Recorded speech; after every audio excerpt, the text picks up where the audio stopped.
Pues Fernando me invitó a hablar de la fijación lumbosacropelviana y efectivamente es una cuestión que está como que ha cambiado mucho, ¿no? Porque antiguamente esto lo usábamos en pacientes como muy específicos y realmente hacíamos pocas, en pacientes pediátricos, pacientes neuromusculares, pacientes paralíticos, pero con el auge progresivo del tratamiento de la deformidad del adulto, con el auge progresivo del incremento de las fijaciones largas, pues se ha ido introduciendo en la práctica diaria y la verdad es que ahora mismo es una técnica que usamos, no voy a decir a diario, pero casi a diario, para el tratamiento de pacientes con deformidades vertebrales en el adulto y en los que estamos obligados a hacer fusiones largas y más todavía si estamos haciendo, como hacemos cada vez más o hemos hecho cada vez más, correcciones del plano sagital, ¿no? Aquí tienes un caso de un paciente en el que seguro que todos, según lo vemos, pensamos en hacer cosas y no dejamos de lado la pelvis, ¿no? La metemos en ese pensamiento que tenemos. ¿Se me oye bien? Perfecto. Vale. Entonces, realizando la literatura, pues podemos ver que la indicación de fijación lumbopelviana pues está presente, como decía antes, en fusiones largas hasta el sacro, en aquellos pacientes que tenemos que hacer osteotomías correctoras para un lumboplano o para una cifosis lumbar, para cualquier pérdida de plano sagital, en pacientes que era lo clásico, lo que teníamos una oblicuidad pélvica que nos veíamos obligados a considerar que la pelvis era la última vértebra de aquella deformidad. Lo hemos hecho muchas veces y lo hacemos en pacientes que tienen listesis de alto grado para conseguir una buena reducción y para conseguir un buen anclaje y un soporte distal. Indudablemente, en aquellos que hacemos sacrectomías o en las fracturas en H del sacro, en las que tenemos que estabilizar el segmento ese de la conexión entre la columna vertebral lumbar y la pelvis, y en pacientes que porque tenían una osteoporosis importante y nos veíamos obligados a hacer una cirugía larga, no nos considerábamos que fuéramos suficientes con quedarnos anclados en el sacro como último extremo, ¿no? Si miramos la literatura, vemos como hay quien preconiza que en todos aquellos pacientes en los que instrumentemos de L2 a sacro deberíamos de bajar a pelvis, y otros que dicen que solamente en aquellos en los que atravesemos la charnera toracolumbar. Efectivamente, no hay unanimidad, ¿no? Y como veremos más adelante, disponemos de muchos métodos y estos métodos y esta fijación no está exenta de potenciales ventajas y potenciales desventajas a lo largo del tiempo, ¿no? ¿Qué ocurre? Que la instrumentación larga, sí o sí, si acabamos en la unión lumbosacra, nos somete a un estrés altísimo al final de la instrumentación, ¿no? Al último tornillo ese que está colocado en el sacro, en una vértebra que no tiene un pedículo definido, como tiene la L4 o como tiene la L3, y le demandamos todo el trabajo de un brazo de palanca muy largo, lo cual da lugar a que tengamos un alto nivel o un alto riesgo de complicaciones fundamentalmente mecánicas que generalmente van ligadas a complicaciones biológicas en ese nivel. Esta es la razón por la cual nos tenemos que plantear que probablemente terminar a nivel sacro en un paciente de estos no es una buena opción. Aquí vemos unos cuantos casos de pacientes que están instrumentados en cirugías lumbares altas hasta la pelvis, en cirugías torácicas más altas hasta la pelvis, o este paciente que tenemos con una listesis de alto grado en el que para conseguir una buena fijación, un buen soporte, una buena mecánica, además de reducir y de colocar una sujeción anterior, una caja anterior, colocamos también instrumentación pélvica. Pero no quiere decir que la instrumentación pélvica tenga que ser sí o sí obligatoria en todos los pacientes que hacemos cirugías largas. Aquí hay un caso de un paciente que operaba hace ya, creo que 12 años, que en aquella época no hicimos, ni hicimos intersomática, ni hicimos fijación anterior, ni hicimos instrumentación pélvica, conseguimos una corrección del plano sagital muy buena y el paciente no ha tenido ninguna complicación ni mecánica ni biológica. Ese sería el caso bueno de la cirugía en la cual no consideramos la pelvis como necesario instrumental, pero tenemos casos malos. Sabemos que la extracción pélvica nos produce muchas veces problemas en el entorno de los tornillos pélvicos porque mecánicamente sobrepasan una zona de movimiento y no se incluyen en la masa de fusión, o vemos como incluso con tornillos pélvicos tenemos roturas de barra, pseudoartrosis roturas de tornillo, es decir, tenemos una serie de problemas importantes que no quiere decir que la exploración pélvica sea la panacea final para la historia, ni sea la obligación final para la historia, ¿no? ¿Cómo podemos hacer esta fijación? ¿Cómo podemos acabar una instrumentación a nivel sacropélvico? Pues podemos acabarla directamente en el sacro. Aquí he recogido un poco los potenciales maneras de acabar, ¿no? Vamos a repasarlos un poquito y vamos a ver cómo que no todas son útiles en el día a día. Tenemos todas estas vías. Aquí, ¿qué es como muy importante en una instrumentación que acabe a nivel sacro o sacropélvico? Que es el llamado punto pivote, que es ese punto que está definido mecánicamente como la conexión entre la articulación lumbosacra, los ligamentos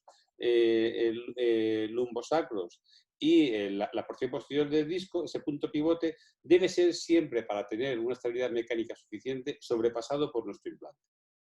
Si con el implante nos quedamos por detrás o a la altura del punto pivote, tenemos un alto riesgo de fracaso de la instrumentación. Debemos de sobrepasarlo, bien porque hagamos un montaje que llegue a la cortical anterior del sacro, o bien porque tengamos un montaje pélvico que cualquiera de los dos no va a sobrepasar ese punto pivote del que estamos hablando. O sea, como punto principal para intentar conseguir una estabilidad mecánica suficiente en el implante que pongamos en la unión lumbopélvica o lumbosacropélvica, tenemos que tener que pasar ese punto pivote. ¿Qué hacemos con los tornillos sacros? Los tornillos sacros lo debemos de plantear, nosotros lo planteamos como tornillos bicorticales, básicamente porque pensamos que tenemos un pedículo sacro que no es como tal pedículo anatómico córtico esponjoso como pueda ser el pedículo de cualquier vértebra lumbar. Y lo planteamos siempre como tornillo que va a usar 2 corticales o incluso 3 corticales. Los tornillos llamados tricorticales, que ahora veremos cómo se colocan, en la literatura tienen mucha más fuerza de inserción, mucha más fuerza para el arranque que los tornillos bicorticales y, por supuesto, mucho más que los tornillos únicamente monocorticales. De todas maneras, sabemos que la fijación lumbar, en las fusiones largas, acabando en el sacro, tenemos un porcentaje de fallos que llega a alcanzar casi el 44%, o sea que es para nada desdeñable, para nada podemos dejarlo de lado. Aquí vemos un poquito la colocación de los tornillos sacros, que tienen su inconveniente en tanto en cuanto por delante de ellos desciende la L5, la RCD5, y podemos lesionarla si no somos suficientemente convergentes, y esto ocurre más, por ejemplo, en gente con mucho sobrepeso, en lo que el recorrido que existe entre la piel y la entrada del tornillo es muy alto y no nos deja angularlo suficientemente, o podemos producir una lesión vascular si nos encontramos en una zona en la que tocáramos, y por eso conviene revisar los eventos vasculares, las dos ilíacas, ¿no? Cuando hablamos de tornillo cortical nos referimos a aquel tornillo que, cogiendo la cortical posterior, se dirige, y lo hacemos siempre con rayos al ángulo entre la plataforma del sacro y la cortical anterior. De tal manera que ese tornillo nos vaya a hacer un anclaje en esta cortical y en esta cortical y en la de atrás. Este tornillo, como hemos comentado, tiene mucha más resistencia al arranque y mucha más estabilidad mecánica que el tornillo puramente bicortical. Esa sería la opción, digamos, diaria, lo que hacemos habitualmente, ¿no? Los tornillos con tallos intrasacros, yo nunca los he usado, nunca he tenido oportunidad de usarlos, soy mayor, pero no tanto como para esto, yo creo, y son francamente difíciles de colocar. En ellos lo que se combina es un tornillo sacro y una barra que se introduce dentro del sacro para dar estabilidad. Yo, sinceramente, no lo he usado, es una técnica difícil y no sé si aporta mucho mecánicamente o no. Los tornillos a la S2 y al ala del sacro, pues son tornillos que clásicamente se han usado en cirugía de rescate, en la cual tenías un tornillo aflojado y te veías en la obligación de poner algo en el sacro, te bajabas a S2, con lo cual no aportabas mucho más mecánicamente que quedarte en la S1, o te lateralizabas el tornillo hacia la sala del sacro, lo cual aportaba algo, pero no tanto como el tornillo pedicular bicortical. O sea, era un poco la salida honrosa, entre comillas, a un tornillo de sacro aflojado, no recolocable y en el que por alguna razón no queríamos bajar a la pelvis, ¿no? Esta era la salida de eso. Lo hemos hecho muchas veces, yo creo que no es tan malo como la literatura dice, pero ahí está la opción. Los tornillos iliosacros, he hecho alguno en mi época más joven, en las fases iniciales de las deformidades en la gente con problemas neuromusculares, pero realmente aporta poco porque atraviesa sacroiliaca y la atraviesa como tal, pero se encuentra en una zona de muchísimo trabajo y el tornillo fracasa en más de una cuarta parte de los casos. O sea, tampoco es la técnica ideal para planear la fijación lumbosacropelviana. El Galveston fue la técnica original de esta, o sea, cómo hacer esto era como lo ideal. Aplicábamos a la pelvis, la considerábamos como un pedículo porque teníamos dos corticales muy sólidas y colocábamos una barra muy larga que nos recorría la pelvis hasta casi llegar al cotilo y que nos permitía dar un anclaje fantástico. ¿Qué tenía como dificultad? Pues que, excepto Mark Asher y otros pocos más, doblarlo era una cosa como, bueno, nos llevaba casi más que la cirugía, ¿no? Hacer un doblado correcto del Galveston para llevarlo hacia atrás, hacia afuera, hacia abajo y hacia la pelvis era muy complicado y resultaba muy difícil, pero probablemente era la mejor fijación en cuanto a estabilidad mecánica, si bien no estaba exenta de acompañarse de problemas en cuanto al aflojamiento de los tallos, porque como ocurre con toda fijación pélvica, al no incluirse en masa de artrodesis, tiene un trabajo extra que poco a poco va aflojando. Esto, como veremos, ahora se hace un Galveston, entre comillas, con instrumentación más moderna, pero con el mismo principio que el Galveston, que es para mí la elección, ¿no? La técnica de Dan McCarthy, que la hemos utilizado alguna vez en pacientes fundamentalmente con cifosis lumbares o toracolumbares muy importantes, en pacientes neurológicos fundamentalmente, es una técnica diseñada para usar en pacientes de este tipo, en la que se hace un doblado, como pone esta imagen en rojo, en 90 grados, en silla, en definitiva, de la barra, se introduce a través de la masa del ala del sacro o en pacientes paralíticos, y es mucho más útil y mucho más fácil a través del agujero de la S1. De tal manera que se introduce por el agujero de la S1, se coloca en la cortical anterior, se hace que toda la cortical anterior del sacro sea punto de apoyo con una barra larga y a partir de aquí es para realizar una maniobra de apalancamiento de cantilever tremendamente potente, tremendamente poderosa. Aquí hay un caso de un paciente en el que hicimos esto, de un paciente con un mielo y con una lesión paralítica, con una cifosis, como veis ahí, muy importante y que conseguimos una muy buena corrección estable en el tiempo y sin complicaciones locales, pero en un paciente paralítico previamente. El momento actual del Galveston es el tornillo ilíaco. O sea, el tornillo ilíaco nos permite hacer una técnica de Galveston, entre comillas, pero con instrumentación moderna, sin ese hándicap que da el doblado de la barra tan complejo como había antes. ¿Qué hacemos? Aprovechamos la tecnología actual. Tenemos un tornillo que debe ser cuanto más largo mejor, generalmente no por debajo de 70 milímetros, y cuanto más grueso mejor.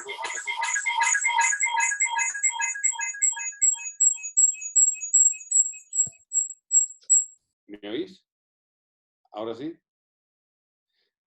Y cuanto más grueso mejor, generalmente también no por debajo de 7 milímetros de grosor, aunque depende de la calidad de la pelvis del paciente. Ese tornillo con una cabeza de movilidad poliaxial y con una conexión en la que la cabeza de conexión también tiene cierto movimiento, no es rígida, permite unir fácilmente la pelvis con el tornillo a la barra que baja desde la columna lumbar, unirla de una manera firme y permitiéndonos conseguir de manera no directa de doblado, sino indirecta, esa orientación que debe tener para que cumpla los requerimientos que tenía la técnica de Galveston cuando se empezó a usar, ¿no? Es para mí probablemente la técnica más efectiva actualmente. Tiene como inconvenientes que es fácil que haga prominencia, aunque vemos ahora cómo lo subsanamos, sobre todo en pacientes muy delgados, y puede tener dolor en la instrumentación, por lo que comentaba antes, que se queda fuera de una zona de fusión y por tanto tiene un movimiento que poco a poco, y puede producir por tanto un aflojamiento de los tornillos que no siempre es sintomático y que no siempre precisa la retirada del tornillo. Es más frecuente ver complicaciones radiográficas del tornillo ilíaco que ver complicaciones clínicas que te obliguen a reoperar al paciente. Aquí bien, nosotros hacemos lo siguiente, tenemos dos maneras de hacerlo, bien subfacial o bien submuscular. A mí me gusta más la subfacial, aunque sí que es cierto que suma dos heridas paralelas a la herida principal acompañantes que obliga a un cierre nuevo, pero me permite orientarme muy bien y me permite manejar muy bien mi introducción del tornillo sin el condicionante de toda la masa muscular empujándote hacia la línea media. Quitamos un prisma de hueso que utilizamos abierto en libros, un tricortical de ilíaco, abierto en libro, lo utilizamos para colocarlo de injerto en la unión L5-S1, apoyado sobre la transversa y sobre el ala del sacro. Hacemos la introducción aquí ves cómo hemos hecho, aquí se ve bien cómo hemos hecho este nicho grande para que usamos luego como injerto. Palpamos la escotadura ciática como referencia de dónde no tenemos que ir, palpamos la escotadura, la línea que continúa la unión del ilíaco y que es una prominencia, que es por donde va a ir el tornillo y que es la zona más ancha que admite un tornillo más fuerte, y introducimos el tornillo y lo conectamos mediante un conector. Problema, que tenemos más elementos aquí. Hay un conector, hay una barra, hay un tornillo, hay más elementos mecánicos en conexión, ¿no? Frente a otros, por ejemplo, el tornillo S2 ilíaco, que es como el más moderno de todos, en el que aquí no hace falta conector porque la cabeza del tornillo nos queda en línea directamente con la barra que nos baja de la columna lumbar. Hace menos prominencia del implante, no requiere conectores, se debe de poner a hacer para hacerlo seguro con rayos X y para mí, mi experiencia personal es que no tiene una muy buena tolerancia, salvo que utilices tornillos muy largos que sobrepasen ampliamente la sacroiliaca, porque a veces se quedan la punta del tornillo muy cercana a la sacroiliaca y el movimiento causa molestias. Aquí tenemos la técnica de colocación, buscamos el orificio de la S1, nos bajamos un poquito como un centímetro y medio hacia abajo y 1,5 hacia lateral, y aquí hacemos el punto de introducción, angulándonos, si lo hacemos sin rayos, entre 40 y 50 grados sobre la horizontal, que es esta imagen, y angulándonos unos 20 grados de cráneo caudal, para conseguir atravesar la sacroiliaca y colocarnos entre las dos tablas del ilíaco en dirección hacia la lágrima, y de esta manera hacer una fijación potente sobre la sacroiliaca, que, como digo antes, se encuentra en la línea de la cabeza del tornillo con la barra que baja del lumbar, y no necesitamos tener un sistema de conexión acompañante a esto. La literatura dice que la fijación al sacro aisladamente en cirugías largas, en instrumentaciones largas, no es suficiente, y que es mucho más útil hacer una fijación pélvica que hacer más de un punto de anclaje en el sacro, ¿no? Y esto, en esta base nos movemos para pensar. Pero sí es cierto que los pacientes que hacemos una fijación hasta la pelvis, en teoría, nos parece que tienen más problemas. Me explico. Es relativamente frecuente que el paciente fijado a la pelvis tenga dificultades, y te lo cuenta el paciente, para asearse el perine, para asearse sus genitales. Y esto hay gente que le supone un problema importante de calidad de vida, porque tiene que pedir ayuda para elementos tan básicos y tan íntimos como es asearse genital. Luego tenemos un porcentaje de ellos que tienen dolor local, por prominencia, por aflojamiento. Pero la literatura tampoco dice eso, que esa apreciación, cuanto menos mía y de mucha gente con la que he hablado al respecto, no es. Este artículo publicado por nosotros, que no existía una diferencia en la calidad de vida entre el paciente en el que se había instrumentado el ilíaco y aquel que no se había instrumentado el ilíaco, en una serie suficientemente grande de 129 pacientes. O sea que ese concepto de que ir al ilíaco va a suponer una pérdida funcional y una incidencia de complicaciones acompañantes altas, pues no es tal cual. Lo que sí es cierto es que si vamos al ilíaco, perdemos mecanismos de compensación de manera importante. Esto sí que parece que es muy importante. Y si perdemos mecanismos de compensación, porque aunque la incidencia pélvica no se modifica, ahora hay un artículo que dice que modifica algo, pero bueno, no se modifica básicamente, en el paciente sí que la capacidad de adaptarse a nuevas situaciones se modifica. Y por esto, y por esta razón, sabemos que cuando esto ocurre, la posibilidad de que aparezcan complicaciones, aparte de las mecánicas locales colocadas en la unión lumbopélvica, complicaciones mecánicas en la parte de arriba, es decir, la famosa PJK secundario al que no tenemos esa compensación, se incrementan, ¿no? Si miramos la literatura, una de las razones para que se produzca un factor de riesgo para hacer una PJK o una PJF es la instrumentación hasta la pelvis más que menos. Esto tiene que ver en parte con la estructuración pélvica, tiene que ver en parte con la pérdida de elementos de compensación, tiene que ver en parte con que no somos suficientemente estrictos en la reconstrucción del plano sagital, manteniendo unos estándares que ahora veremos que nos permita redistribuir correctamente el plano sagital, no solamente convertir que una SVA se vaya para atrás, sino que lo hagamos de manera armónica. Esta visión que ahora os contaré nos ha dado lugar a que cada vez miremos más la columna desde delante, porque desde detrás no nos sentimos capaces de hacer una corrección adecuada del plano sagital del paciente y, sobre todo, adecuada y armónica las dos cosas juntas. Entonces, hemos abierto mucho la puerta al planteamiento, bien sea mínimamente invasivo o bien sea abierto, de cirugías que nos pretendan aportar mejor soporte anterior para asegurar mecánica y biológicamente la unión lumbosacropélvica y mejor reconstrucción del plano sagital. Hemos abandonado un poco el TLIF, que lo hicimos un tiempo porque observamos que la incidencia de rotura de la barra y de pseudoartrosis en el lado en el que hacíamos un TLIF era mucho más alta que en el lateral. Interrumpíamos de alguna manera la columna lateral de la parte lateral de la columna vertebral, se obligaba a hacer un salto mayor de injerto en esa zona y esto nos acompañaba de una alta frecuencia de pseudoartrosis en la unión lumbosacra por el punto de entrada de donde estaba el TLIF y con rotura de barra o de tornillos a ese nivel. Entonces el TLIF lo abandonamos y nos dedicamos más a mirar la columna desde delante. Como os decía antes, no solamente hay un patrón de columna vertebral de plano sagital. Ya Russoli definió 4 patrones que se definen básicamente por su morfología y por su incidencia, o sea, por su sacral slope, por su inclinación sacra. Y al tiempo también se vio que esta distribución, estos 4 patrones de Russoli,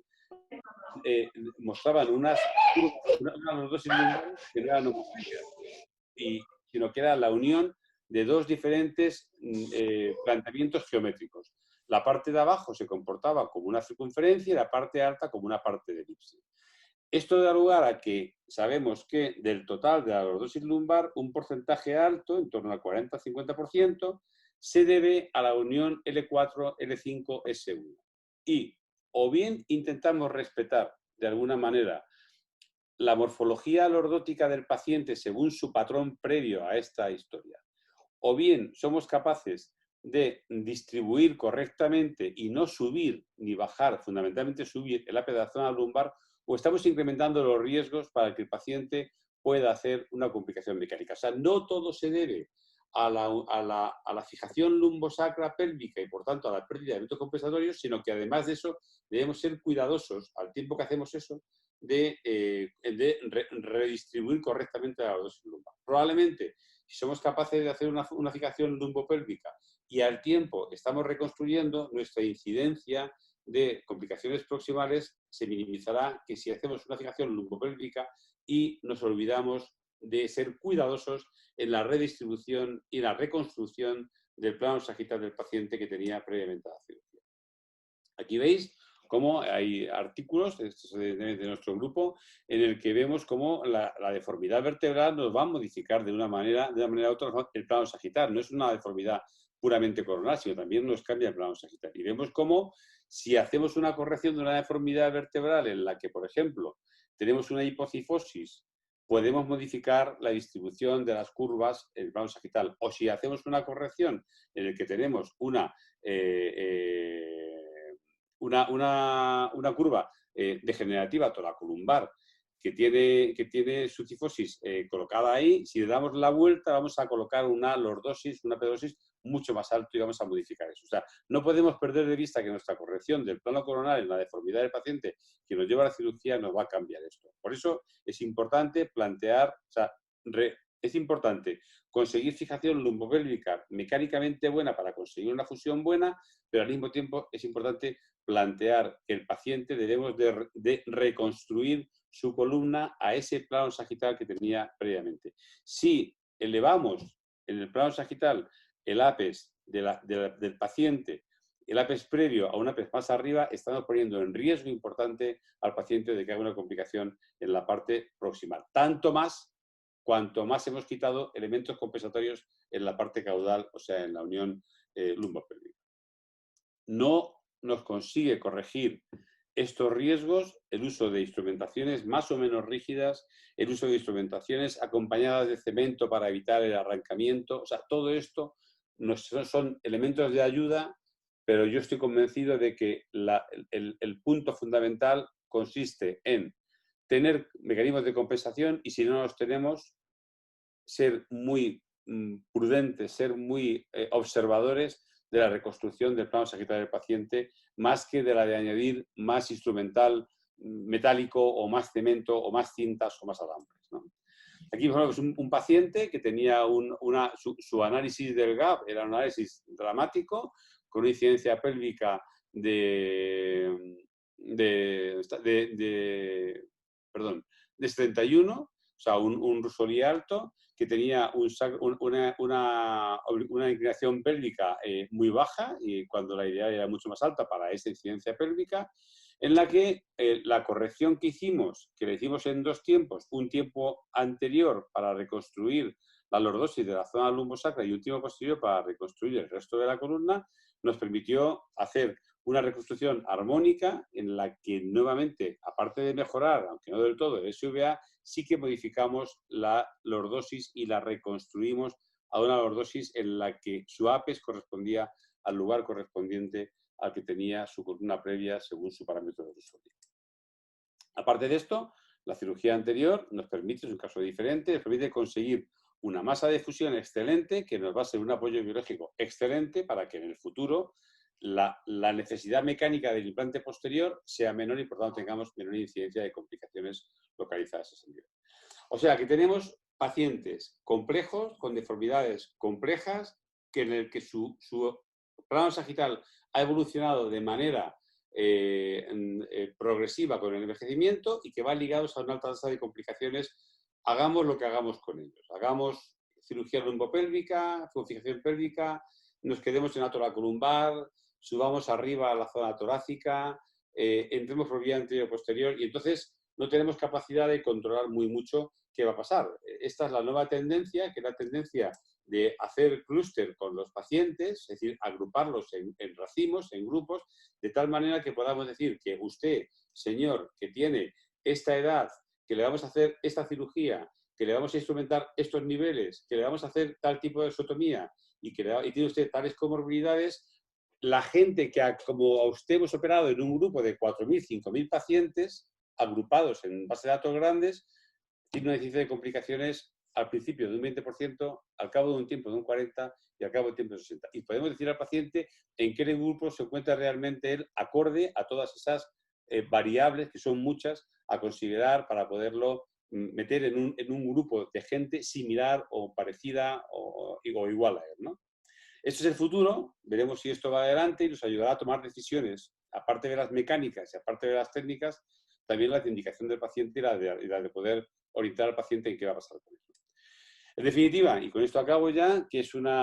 la instrumentación lumbopélvica controla biomecánicamente los estreses de la zona, que actualmente para mí los ideales son la de ilíacos con sus conectores o la de senios ilíacos, si tenemos cuidado en que sea un tornillo suficientemente largo para que se quede lejos de la sacro ilíaca, que no podemos olvidarnos de que es una cirugía que tiene muchas complicaciones mecánicas fundamentalmente,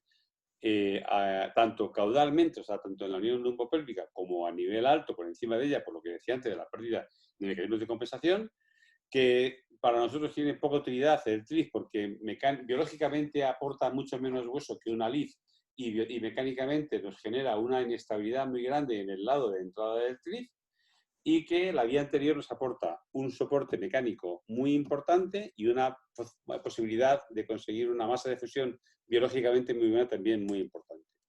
Y que no debemos olvidarnos, como decía antes, de que el plano sagital es complejo, que evoluciona con el paso del tiempo, que no podemos dejarlo de lado a la hora de elegir al paciente qué vamos a hacer con él, que es muy importante hacer una redistribución armónica del plano, considerando que no debemos elevar nunca el APES lumbar de su sitio original a otro porque nos va a obligar a compensar por arriba y va a aparecer complicaciones, que las matemáticas están muy bien, pero que ahí la biología nos la ensucia y no nos deja, no nos acompaña siempre, y que hay que tener en cuenta que quizá el futuro esté en que hay modelos predictivos matemáticos que, agrupando unas muestras muy grandes, nos va a permitir colocar al paciente muy cerca del lugar donde se encuentran sus compañeros de patología y nos va a decir un poco qué ha pasado con él para que podamos al paciente tener informado y a que nos ayude en la toma de decisiones. Bueno, esto es España, esto es La Mancha, que es la zona de donde yo procedo. No se puede venir ahora o se puede venir, no sé, no es momento de venir de todas maneras, pero estáis todos invitados a tomar un buen vino y probablemente uno de los mejores quesos de España. No me olvido del lazo negro ahí arriba porque esto es muy triste y espero que lo paséis mejor que nosotros, de verdad. Un abrazo.